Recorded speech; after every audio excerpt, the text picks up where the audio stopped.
হাদি, উসমান হাদি, যার যে ব্যক্তি তার মাথার মধ্যে গুলি চালিয়েছে, বাংলাদেশে সে অস্ত্র মামলায় গ্রেফতার হয়েছিল। অস্ত্র সহ গ্রেফতার হওয়ার পরে 3 মাসের মধ্যে সেই লোক জামিন পেল কি করে? কোন আদালত তাকে জামিন দিয়েছে? কোন অ্যাডভোকেট তার জামিন করিয়েছে? উসমান হাদির এই মামলা তদন্ত করতে গিয়ে এই তথ্যগুলো বের হয়ে এসেছে। আমি চিৎকার করে বলতে ইচ্ছা করে যে খুনিদের পক্ষে যেই দেশে উকিল দাঁড়ায়, চাঁদাবাজদের পক্ষে যেই দেশে উকিল দাঁড়ায়, অস্ত্রবাজদের পক্ষে যেই দেশে উকিল দাঁড়ায়, সেই দেশে কিয়ামত পর্যন্ত ইনসাফ প্রতিষ্ঠা করা সম্ভব হবে না। র্যাবের হাতে গ্রেফতার হওয়ার পরে সে জামিন পেল, মাত্র 3 মাসের মধ্যে জামিন পেয়ে গেল। এই জন্য কি এই অপরাধের সাথে আমাদের দেশের তথাকথিত আইন উপদেষ্টা আসিফ নজরুল সাহেবের অপরাধ এর সাথে জড়িত নয়? কি একটু জুড়ে বলেন, তিনি কি এই দায় এড়াতে পারবেন? এদেশে খুনিরা কি করে রাতারাতি জামিন পায়? অস্ত্রবাজেরা কি করে রাতারাতি জামিন পায়?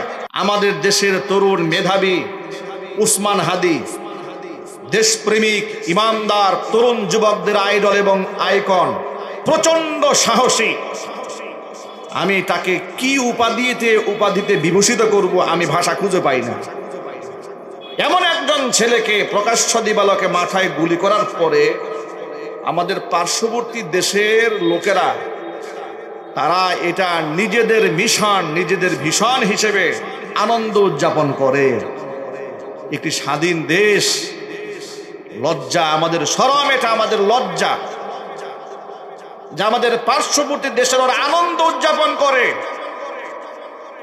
এই যে গুলি করেছে এটা নাকি ওদের এজেন্ট, এটা ওদের নাকি এজেন্ট, এ কথা দাবি করে ওরা আনন্দ উৎসব করছে যে ভারত বিদ্বেষী একটার মাথার মধ্যে আমরা পিস্তল ঠেকায় গুলি করতে সক্ষম হয়েছে, এটা আমাদের মিশন। এইভাবে নাকি তারা অনেককে টার্গেট করেছে, একে একে ওরা ফেলে দেবে। এই জন্য আমি বলেছি যে 54 বছর হয়েছে দেশ স্বাধীন হয়েছে, কিন্তু স্বাধীনতার স্বাদ আজও আমরা পাই না। একমাত্র আমাদের পার্শ্ববর্তী দেশ ভারত তথাকথিত বন্ধু নামক শত্রু রাষ্ট্রের কারণে। কথা ঠিক না মেডিক জুড়ে বলেন?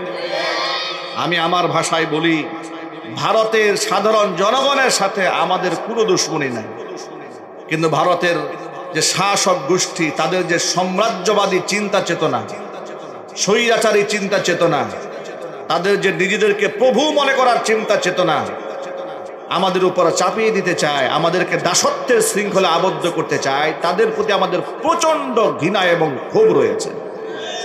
ঠিক না বেরিক জুড়ে বলেন? এই জন্য বলি, ভারতের মতো বন্ধু যে রাষ্ট্রের পাশে থাকে, ওই রাষ্ট্রের জন্য আর শত্রুর কোনো দরকার নাই। এরকম বন্ধু যারা আছে তার কি দরকার নাই? শত্রুর কোনো দরকার নেই। যাই হোক, মূল কথায় ফিরে আসি। স্বাধীনতার 54 বছরে স্বাধীন রাষ্ট্র পেয়েছি, কিন্তু আসল স্বাধীনতা পাই নাই। কোথায় স্বাধীনতা পেলাম? যখনই ভালো কোনো কথা বলতে চাই তখনই আমরা টার্গেটে পড়ে যাই। আমাদের কথার স্বাধীনতা নাই, বাচনভঙ্গির স্বাধীনতা নাই, রাজনৈতিক চিন্তা চেতনার স্বাধীনতা নাই। এমনকি মুসলমানদের দেশে স্বাধীনভাবে ধর্ম প্রচারেরও স্বাধীনতা এই বিগত বছরগুলোতে ছিল না। কথা বলতে হবে, ঠিক কিনা? মুসলমানদের দেশে মাহফিল করতে গিয়ে থানা থেকে পারমিশন আনতে হয়েছে। ওসির কাছে যাও, এসপির কাছে যাও, ডিসির কাছে যাও, চেয়ারম্যান সাহেবের কাছে যাও, মেম্বার সাহেবের কাছে যাও। দেখা গেল চেয়ারম্যান সাহেব গাঁজাখোর, ঠিক না বেটি? মেম্বার সাহেব মদখোর, এমপি সাহেব আলেম বিদ্বেষী, ডিসি সাহেব রয়ের এজেন্ট, ঠিক না বেটি? এবার বলেন তারা কেমনে মাহফিলের পারমিশন দেবে? তারা তো দেবে না মাহফিলের পারমিশন। দিয়েছে, কাদের দিয়েছে? খোঁজ খবর নিয়ে দেখেছে যে কারা আমাদের এজেন্ডা বাস্তবায়ন করতে পারবে। মৌলবীদের মধ্যে দালাল আছে না? জোরে বলেন। মৌলবীদের মধ্যেও দালাল আছে। এগুলা সব সময় দেখবেন ভণ্ড। বাংলার জমিনে এমন কিছু আছে, এগুলা স্বৈরাচারীর সারা জীবন দালালি করেছে। এরা ইদানিং দেখতে পাচ্ছি বাউলদেরও দালালি শুরু করেছে। আগে করতো স্বৈরাচারের দালালি, এখন করে বাউলদের দালালি। বলে বাউল না হয় ভুল করে আল্লাহকে একটা গালি দিয়েছে, তাই বলে কি বাউলদের কি পিটাইয়া পানিতে ফেলা ঠিক হয়েছে? কি মুহাব্বত বাউলদের জন্য! আল্লাহকে গালি দিয়েছে, প্রতিবাদ নাই, কিন্তু বাউলদের যে পিটাইছে খুব মায়া লাগছে। ভাইরা আমার, এদেরকে ভণ্ড বললে কোনো অসুবিধা হবে? এরা নাকি আশেকে রসুল। আমি বলি, এরা যদি আশেকে রসুল হয় তাহলে দুশ্মনের রসুল কারা? আল্লাহরে গালি দিল যার কলিজা আগুন লাগে না, এটা তো আশেকে রসুল বলা যায় না, সে আশেকে বিরানি আর তেহারি। ঠিক না বেটা? জোরে বলুন। ভাইরা আমার, লক্ষ্য করে দেখেন, 54 বছরের স্বাধীনতার পরে কি পেলাম আমরা? ডিসেম্বর মাস যখনই আসে, রাজাকার সাজিয়ে রাজাকারদের অপমান করার নামে দাড়ি এবং টুপির অপমান করা হয় বাংলাদেশে।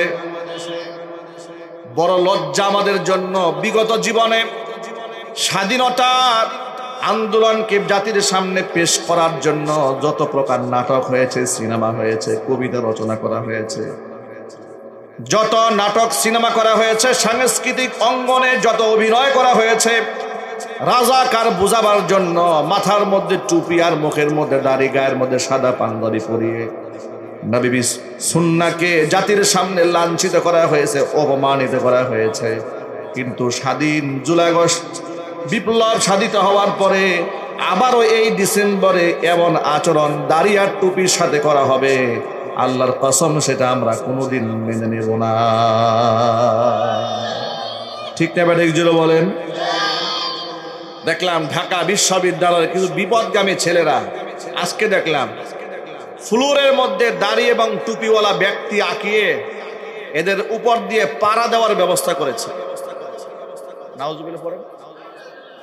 এটা এই সিমটমটা বানিয়েছে রাজাকারের সিমটম। মানে রাজাকার মানে দাড়ি, রাজাকার মানে টুপি। আমি আপনাদেরকে জিজ্ঞেস করতে চাই, বাংলাদেশের স্বাধীনতার সপক্ষের শক্তি বলে দাবিদার গোষ্ঠী আওয়ামী লীগ, ঠিক না বে ঠিক, লং টাইম বাংলাদেশে ক্ষমতায় ছিল। তাদের আমলে মুক্তিযুদ্ধ মন্ত্রী জনাব অ্যাডভোকেট আকম মুজাম্মেল হক সাহেব, তার নেতৃত্বে রাজাকারের একটা তালিকা তৈরি করা হয়েছিল বাংলাদেশে। 10,000 রাজাকারের তালিকা, ঠিক না বে ঠিক? জুড়ে বলেন।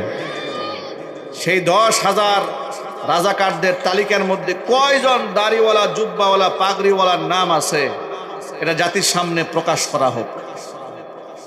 আপনি কয় পার্সেন্ট দাড়ি এবং টুপিওয়ালা পান একটু খুঁজে বের করেন। আপনারা পার্সেন্টেজ খুঁজে পাবেন না।